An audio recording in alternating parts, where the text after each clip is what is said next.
Hello बच्चों, और ये वीडियो बड़ा पॉजिटिव वीडियो है। मेरा जो सीरीज आता है उसके लिए मैं बना रहा हूँ इसको, और मुझे लगता है इस वीडियो से काफ़ी कुछ हेल्प आप लोग को मिलेगा।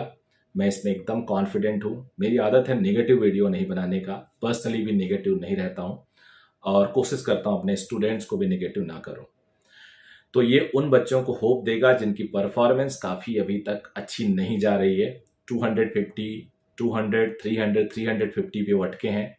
उनकी स्ट्रैटेजी आगे क्या हो कि उनका सिलेक्शन हो जाए, उनके मार्क्स काफ़ी बढ़ जाएं, उसी पे वीडियो बना रहा हूँ। तो अगर आपको वीडियो पूरा पसंद आए तो बताइएगा, लाइक करिएगा और कमेंट करिएगा आप क्या कर रहे हैं इस टाइम।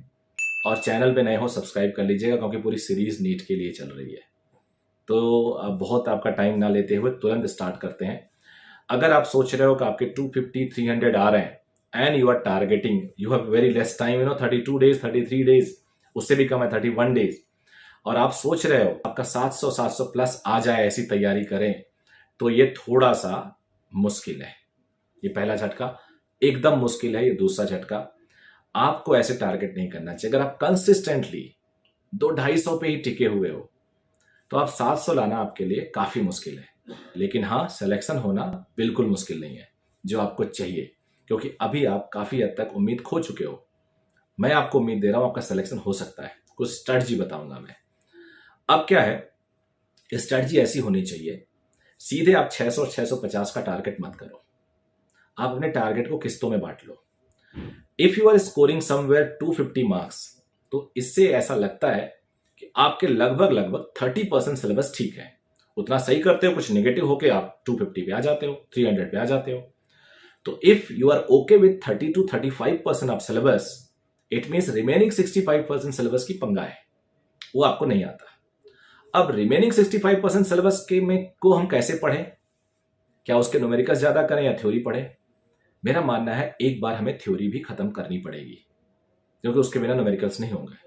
अब थ्योरी किससे पढ़ें? बुक उठा के पढ़ें, नोट से पढ़ें, या इंस्टीट्यूट की बुकलेट से पढ़ें? तो सबसे पहला आंसर आता है कि नोट से पढ़िए। अब यहां पे भी डाउट आ जाता है कि आपके नोट्स तो पूरे बने नहीं होंगे। तो चलो, अगर नोट्स पूरे बने हैं तो अच्छी बात है, उसे पढ़ो। नोट्स नहीं बने हैं तो इंस्टीट्यूट की बुकलेट से, क्योंकि सारे इंस्टीट्यूट का, इंडिया में ऑलमोस्ट, इंस्टीट्यूट का जो बुकलेट होता है वो एक स्टैंडर्ड बुकलेट होता है और वो बड़ा प्रिसाइज बना होता है, टू द पॉइंट होता है। अब मान लो आपके कुल मिला के फिजिक्स, केमिस्ट्री, बॉटनी, जूलॉजी मिला के 80 टॉपिक्स है, मोरलेस 80 टॉपिक्स है, उसमें आपको 30% आता है। अब बचता है 70%, तो 56 टॉपिक, 70% 56 हुआ 80 का। उस 56 टॉपिक को आपको रिवाइज करना है। अब हर टॉपिक को रिवाइज करने के लिए आपको कितना समय खर्च करना है?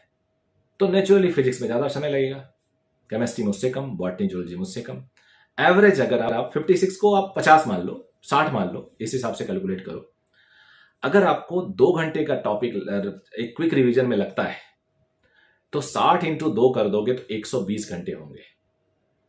और हर दिन आप खर्च करते हो, मान लो 5 घंटा रिवीजन में, तो 120 घंटे जो आपको लग रहे हैं ना, हमने कितना, हाँ 120 घंटे लग रहे हैं, और 5 घंटे अगर आप पर डे खर्च कर रहे हो, तो कुल मिला के 25 दिन के आसपास आपको रिवीजन में लगेगा। आपके पास टाइम बहुत कम है, क्या करें?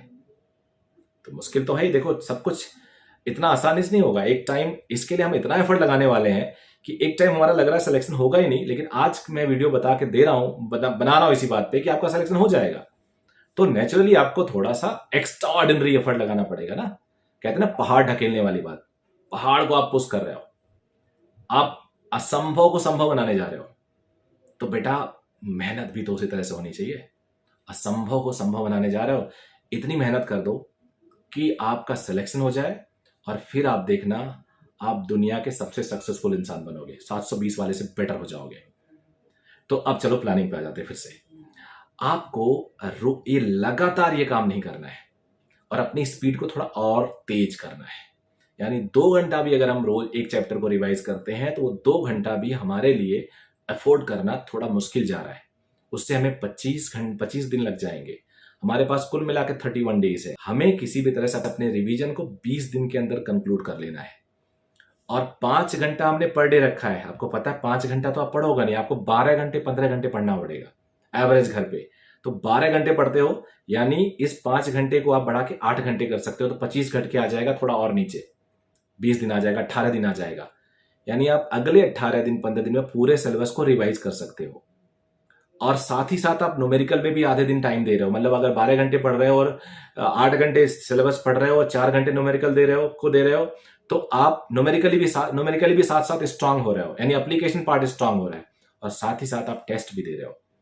टेस्ट के आंसर को चेक करते टाइम आपने उसको इवेलुएट भी करना स्टार्ट किया। कई बार हम जब टेस्ट में सही करके आते हैं, उसमें 5-10 क्वेश्चन तुक्का होता है। घर आके जरूर उसको वेरीफाई करो कि कैसे कैसे सही हुआ। हर बार तुक्का नहीं लगता, और तुक्का लगने का मतलब आपका लक सही था, अब आपको उसको सही करना, एग्जाम में लक खराब हो जाएगा।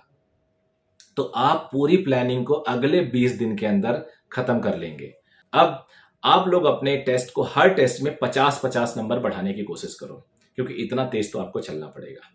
50 नंबर बढ़ाने का मतलब हुआ कि 12 क्वेश्चन आपने सही किया। कोई जरूरी नहीं आप 12 क्वेश्चन सही करो, आप 10 क्वेश्चन ही सही कर लो तो आपको 40 मिलेंगे, और 10 निगेटिव अपने कम कर लो जो निगेटिव करते हो। क्योंकि इफ यू आर स्कोरिंग 300 और 250 मार्क्स, इट मींस कम से कम 30-40 क्वेश्चन का कंट्रीब्यूशन आपका नेगेटिव मार्क्स का भी आता है। तो कई बार हम कहते हैं ना, 1 रुपया सेव कर लिया का मतलब 1 रुपया कमा लिया। 1 रुपया सेव किया मतलब 1 रुपया कमा लिया। यानी आपने नेगेटिव कम किया, यानी ओवरऑल आपने इंप्रूवमेंट बढ़ा ली। एक क्वेश्चन गलत किया, यानी आपने अपनी इंप्रूवमेंट बढ़ा ली, आपने प्रैक्टिस से वो क्वेश्चन बढ़ा लिए। तो ये पूरा का पूरा प्लान है कि नेगेटिव कम करेंगे और अपना इंप्रूवमेंट करेंगे, थ्योरी पढ़ के, न्यूमेरिकल पढ़ के। Past year question can be very good tool. Past year questions can be a very good tool for you. अगर आप पास्ट ईयर के क्वेश्चन को प्रैक्टिस करके जाओगे, वो कम समय लेगा और सिमिलर क्वेश्चन ही एग्जाम में आते हैं। तो आखिरी मोमेंट पे आप पास्ट ईयर क्वेश्चन पे भी फोकस कर सकते हो, अपनी फोकस शिफ्ट कर सकते हो। ये उन सारे बच्चों के लिए जिनके मार्क्स 250-300 के आसपास आ रहे हैं। क्योंकि 250-300 के आसपास आ रहे हैं तो ये क्वाइट श्योर है कि आपने पास्ट ईयर क्वेश्चन कम से कम किए हैं। अब आपके पास मौका है, आप पास्ट ईयर क्वेश्चन बढ़ा दो। जैसे आप पास्ट ईयर क्वेश्चन बढ़ाओगे तो नेचुरली आपके मार्क्स वो रिफ्लेक्ट होकर आने लगेंगे एग्जामिनेशन में। यानी अगर मैं पूरे को समराइज करूं तो आपको अपनी रिवीजन प्लान बना लेना होगा। उसके बाद आप रिवीजन प्लान के साथ साथ न्यूमेरिकल भी साथ में कर रहे होते हो।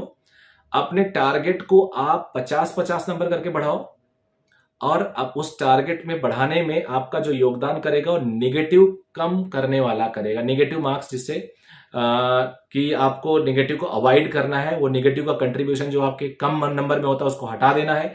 ये करोगे तो नेचुरली आपको सक्सेस करीब होता हुआ दिखेगा, और आखिरी के 10 दिन में आपको कॉन्फिडेंस दोबारा आ जाएगा। आपको लगेगा कि आपका सिलेक्शन होगा। इनफैक्ट पहला ही टेस्ट जब 50 नंबर बेटर करोगे ना, तो आपको लगने लगेगा कि आपके सिलेक्शन को कोई अब इस साल रोक नहीं सकता। So all the very best. I hope तुम्हें इंप्रूवमेंट जरूर मिलेगा, और मुझे जरूर बताना कि आपको इंप्रूवमेंट मिल रहा है नहीं मिल रहा है। नहीं मिल रहा है तो कुछ और प्लानिंग करेंगे, जल्दी से प्लानिंग करेंगे। सिलेक्शन तो इसी साल चाहिए।